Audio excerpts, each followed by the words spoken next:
Hello friends आपने English की grammar में एक टॉपिक पढ़ा होगा डिग्री।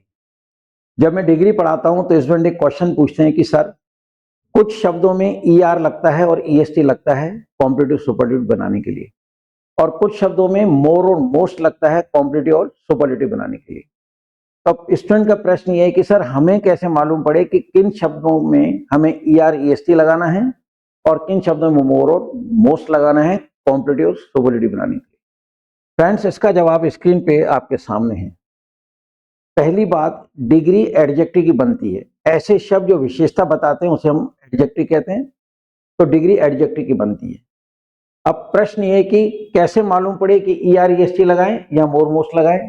तो फ्रेंड्स यहां लिखा है, कोई भी शब्द जो एडजेक्टिव है उसका उच्चारण करें तो एक स्वर की आवाज हो या शब्द के अंत में वाई हो, तो ऐसे शब्दों में ईआर जोड़ेंगे, कॉम्पिटिटिव बन जाएगा, ईएस लगाएंगे, ईएसटी लगाएंगे, सुपरलेटिव बन जाएगा, लेकिन पीछे। फिर सुनिए एक बार, ऐसे शब्द जिनका उच्चारण करने पे एक स्वर की आवाज आए या लास्ट में वाई दिखे, तो इन शब्दों में हम पीछे ईआर लगा देंगे तो कॉम्पिटिटिव बन जाएगा, ईएसटी लगा देंगे तो सुपरलेटिव बन जाएगा। एक स्वर की आवाज होनी चाहिए या वाई होना चाहिए। देखिए मैंने इनको रोमन में लिखा है, तो टे पे मात्रा है, लै पे नहीं है, फे पे मात्रा है, टे पे नहीं है, रिच पे मात्रा है, चे पे नहीं है, यहाँ दोनों पे मात्रा है, लेकिन यहाँ हम वाई को देखेंगे। क्लियर? तो उच्चारण किया, एक स्वर की आवाज आ गई, यहाँ वाई आ गया, इनमें ईआर लगा दिया, आपका कॉम्पिटिटिव बन गया, ईएसटी लगा दिया, सुपरलेटिव बन गया। वाई को जब हम ईआर लगाते हैं तो वाई वाई नहीं रहता, वाई आई में कन्वर्ट होगा, उसके बाद ईआर लगा देंगे, ईएसटी लगा देंगे। तो एक स्वर और वाई को ध्यान में रखें, ठीक है, और ईआर ईएसटी पीछे जुड़ेगा, जैसे हम सफिक्स कहते हैं। फ्रेंड्स जब स्पेलिंग लंबी हो, उनका उच्चारण करोगे तो एक से ज्यादा स्वर की आवाज आएगी, जिसे हम स्लैबिल कहते हैं। देखिए यहाँ पे ये पे मात्रा है, टे पे मात्रा है, फे पे मात्रा है, ई पे बिंदी है, टे पे मात्रा है, लै पे मात्रा है, जे पे मात्रा है, ई पे बिंदी है, पो पे मात्रा है, टे पे मात्रा है। जब स्पेलिंग लंबी होती है, इनका उच्चारण करते हैं तो we get the sound of more than one syllable. एक से ज्यादा स्वर की आवाज आ रही है, इनका कॉम्पिटिटिव बनाने के लिए आपको मोर और मोस्ट लगाना है, लेकिन शब्द के पहले। आप देख रहे हैं इन शब्दों के पहले मैंने मोर लगा दिया, कॉम्पिटिटिव बन गया, मोस्ट लगा दिया, सुपरलेटिव बन गया। क्लियर? तो एक से ज्यादा स्वर हो तो मोर और मोस्ट पहले लगेंगे, जैसे हम प्रीफिक्स या अफिक्स कहते हैं। फ्रेंड्स कुछ इस तरह के शब्द हैं जो दोनों रूप में चले जाते हैं। आप देख रहे हैं हैप्पी, ठीक है, more happy, most happy.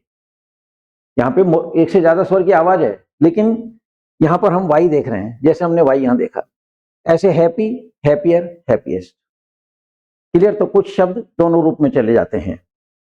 Friends इसके अलावा आप देख रहे हैं ये ऐसे शब्द हैं जिनमें शक्लें ही बदल जाती हैं। जो शब्द हैं उनकी फॉर्म बिल्कुल बदल जाती है। गुड का गुडर, गुडेस्ट तो होता नहीं है, बैड का बैडर, बैडेस्ट होता नहीं है, ठीक है, लिटिल का लेस, लिटिलर या लिटलेस्ट तो होता नहीं है। तो ये जो शब्द देख रहे हैं इनको आपको रटना पड़ेगा, यू हैव टू क्लेम, या ध्यान में रखना पड़ेगा। तो गुड का बेटर हो रहा है और बेस्ट हो रहा है, ईआर ईएसटी लग रहा है ना? तो यहाँ पे आप स्वर की बात कर सकते हैं, लेकिन रूप इसका चेंज हो जाता है। बैड आ रहा है, वर्स्ट आ रहा है, वर्स्ट आ रहा है, ठीक है, यहाँ भी एक स्वर की आवाज तो आ ही रही है। मैनी और मच, इन दोनों का कॉम्पिटिटिव मोर होता है और इन दोनों का सुपरलेटिव मोस्ट होता है। फ्रेंड्स लेट और ओल्ड, लेट में वही एक स्वर की आवाज आ रही है, तो आप, लेकिन लेट के कॉम्पिटिटिव दो होते हैं, लेटर, लेटर। इस लेटर का मतलब होता है बाद में, इस लेटर का मतलब पिछला, ठीक है। इसका सुपरलेटिव बना लेटेस्ट, ईएसटी लगा हुआ है, और लास्ट, ठीक है, लेटर का लास्ट। क्लियर? तो लेट के दो बनेंगे, ऊपर वाले समय के लिए हैं और नीचे वाले दोनों संख्या आ जाए। क्लियर?